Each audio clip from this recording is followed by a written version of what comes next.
Now, speaking clearly and learning to pronounce your keywords correctly, one way to do this, and this is going to be very important if English is, a second or third language for you, and so on, is something called stress. I'm talking particularly here about word stress. Now, even if English is your first language, this is something you do want to pay attention to. Some people may not be aware of it. Now, especially in new words or complex words, we want to learn about word stress. I'm not talking about complex words, English, stress. I'm not talking about that kind of stress. This whole presentation and every business communication training I do is designed to lower that kind of stress. Um, kind of stress I'm talking about here. Word stress. Uh, this is well, this is how we pronounce words in English. Let me explain that to you here, and if you do know about it, that's great, and this will remind you of it. And if you don't, this will help you pronounce maybe new or difficult words better, and you'll also understand if English is not your first language, why English seems to be so fast sometimes, or why they're saying it like that when I read it like this. So I think this is helpful for everybody. Let me explain what we mean here. Uh, Here, let me take these words away here. So I've got kind of a little board to work on here. Okay. Let's see here. Take this away. I'll put it back in a minute. Don't worry. um, let's see here. Word stress. Well, when we're saying stress here, what is stress exactly? I'm going to move over here a little bit closer and type some things here. Stress. Word stress. I'm talking about the clear vowel sound. Oops, got that in the wrong place, didn't I? Yep, I'm talking about the clear vowel sound. Okay, I'll take that out there. All right. Well, you know what I mean. We have vowel sounds in English, as you do in all languages. Unfortunately, in English, we only have a certain amount of letters to describe all of those vowel sounds. What I mean is we have many more sounds than we do letters in the English alphabet. You're familiar with the vowels A, E, I, O, U. Um, and those letters here, let me just type them out here. A, E, oops, there we go. E, I, O, U, and sometimes we've got Y doing it too. Um, Now we've got these 5 or 6 letters there, and they are supposed to signify the vowels for us in English. However, we have many more vowel sounds than that small handful of letters. Just for example, A, you could pronounce a long A as A. We also have short A as A or ah. You see a lot in American English. Um, for E, you could have a long E sound, also a, or sometimes a. Okay, wow. So you've got the I, or I. O, it could be O or aw, and you can put 2 of them together and be oo, as in book, or oo, as in school. You've got the U, and that could be well, U sound. It actually makes U, or oo, or ah. I mean, wow, we've got so many different sounds that are sort of crammed into these letters. And as you know, Y usually making Y, but it can make E. Isn't that funny? And then you can we're combining them when we write them because we've got these diphthongs, which are it's a funny word, but we've got, you combine different sounds. You've got owl and things like that. So uh, what's happening here is English language wasn't the written alphabet wasn't exactly planned. You know, some languages, somebody in the history of some languages, somebody actually sat down, or maybe a council did, and actually planned out. Okay, we're making this symbol for that sound, and so on. So in some languages, you're actually going to have a symbol for every vowel sound that you make. By the time we get to English, that's changed because we've got several languages sort of colliding as we went along in history. A lot of it was ancient Germanic languages, that come colliding with Celtic and Gaelic languages of the British Islands, and then we had the Romans in there for a long time, contributing their Latin. Then we had the Nordic people, as you know, the Vikings, which made such a strong contribution that some linguists have even argued that English is a Nordic language, with the other stuff contributing to it. And then, of course, those Vikings went down to France for a while and adopted French, and they brought it back up to England. So, wow, we've got such a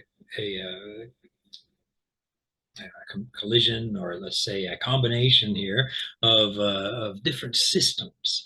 And while it may look like chaos, it's not. It's simply a combination of different systems together that's making the English language. And whatever the science of it, and how much of the history of English language you want to get into, the fact is that it's given us an amazing variety of ways to express ourselves, and that's quite interesting. Now, among all that, we have these clear vowel sounds, many vowel sounds that we have to sort of cram or stuff into these few letters of a Roman-based alphabet. Okay, now that's what stress is. It's when you're saying those clear vowel sounds. It doesn't mean when you're not saying some part of a word louder. It's simply a clear vowel sound. Okay. Now, what part of a word? Well, the syllables. Okay, let's look at this here. Stress takes place. Word stress takes place when you're pronouncing one of the syllables in a word with the clear vowel sound. So this really only takes place with words that are more than one syllable. Okay, when more than one syllable. So what a syllable is. For example, history, that has three syllables. History. Book, that only has one syllable. Table, that has two syllables. Table. Okay, I think you understand the meaning of the word syllable now. So word stress happens.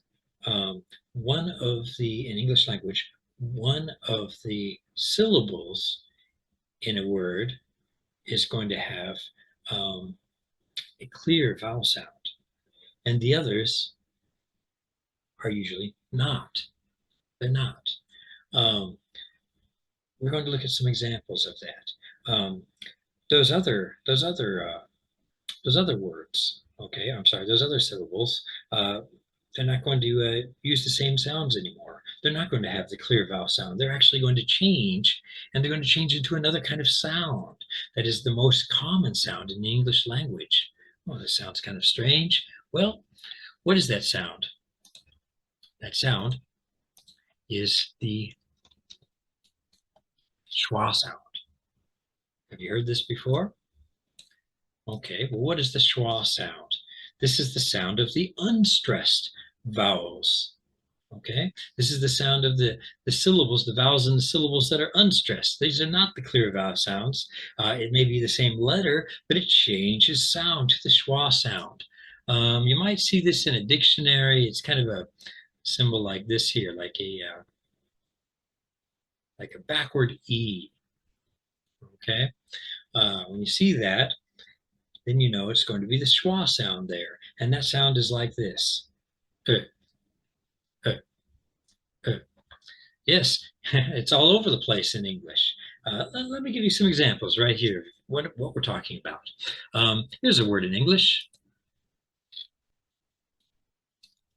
There we go. I think you know that word. Uh, how many syllables does that have? Okay, let me pronounce this word in my own accent. I grew up in uh, Central California. We call the San Joaquin Valley, and I'm going to pronounce this word as I normally do. um, better, better, better. It has two syllables, right? The first thing you're going to notice, probably, if you're not an American, is that usually in most American accents, the T's in the middle of a word sound much more like D's. So better. Uh, if you are English, you're probably going to say that much more distinct T's in the middle of a word. Better, better. Okay, something like that. So anyway, I'm not. I'm American here. So better. Now let me ask you, which syllable, the first or the second, in this word is stressed? Better, better. Well, let's take a look. Uh, Here we are, the first and second syllable. I said better, be, be. Hey, that's a clear vowel sound. It's the short e sound over here, right? It sure is. Be, be. Now here's an e as well. Here's another e. Is that the same sound? It's the same letter when we write it, but it's not the same sound, is it? I did not say better, better. We don't talk that way. This changes the sound. This is the stressed and this is the unstressed. So cross that out, and we've got here the schwa sound. It's with the r, better, better. Wow, that's very interesting. Let me give you another example. Here's another word we all know, I think. Okay, I'm going to pronounce this with my American accent here as well. Computer, computer. You can hear the T changing to D there again, I think. Computer. All right, how many syllables is that? Computer. Yeah, it's three, of course. Um, all right, computer. Now, which one is stressed? The first, second, or third syllable? Computer. Well, let's go through it and find out. Here's a vowel here. That's O. So did I say long O? Computer. No, I didn't say computer. Did I say a short O? Let's see. Did I say computer? Computer. No, I didn't say that either. I said computer. Computer. Wow, that's clearly not a not a clear O vowel. That's the schwa. Computer. All right, the second syllable here. Pew, pew. Hey, that's a long U sound for sure. Pew, so that's stress. This is the stress syllable. The clear vowel. Compute. And now we've got E again in the third syllable here, and it's not tear, it's not tear, that's for sure. It's not the long E or the short E, it's the same as better up there. It's a schwa, ter. So the schwa there. So as we see, there's the stress, pew, two schwas, because this is the stressed syllable, okay? So computer, there we are. Now, obviously, if you were from if your first language is a language that doesn't have stress in schwa, then all of the vowel sounds would be, equal stress, and you might say something like computer. Okay, And many of your East Asian languages, Southeast Asian languages would do something like that. Okay. Um, but we don't in English. We have stress in schwa. Now, of course, I cannot teach you, where the stress is in every single word in the English language. No, I can't do that. But now you know the rules. Now you understand stress, okay, and schwa. And so now when you play that on, Google Translate or something, and the voice comes back to you, you'll understand why it's pronounced like that. And this will help you in reading and in speaking, listening, of course, and speaking, how to pronounce your keywords in your presentation. And when you encounter a new word and you look it up and you play it, even if English is your first language, this gives you an understanding of why it's pronounced that way. And this will help you to enjoy words like computer when you say it, or any other new or complex, or long, looking word. Okay. I hope that helps you out. Definitely, definitely. Okay, let me get rid of this stuff here that I've just drawn. Oh, you know what? Let me show you one more thing in case you're wondering. I don't want you to be confused. It may look like there are some words with more than one stressed syllable. Here's an example. I don't want you to be confused with this, so I'm gonna just show this to you here. Um, we've got this word here. Let's see. Telephone. Telephone. Now, we know that has three syllables, right? Telephone. Okay. You may be saying, hey, Wayne, wait a minute now.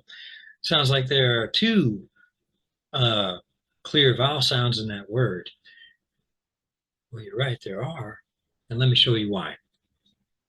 This is a funny little trick, English language. And what's going on here? Actually, it's easy to see. Uh, let's go through this, okay? Tell, yeah, te.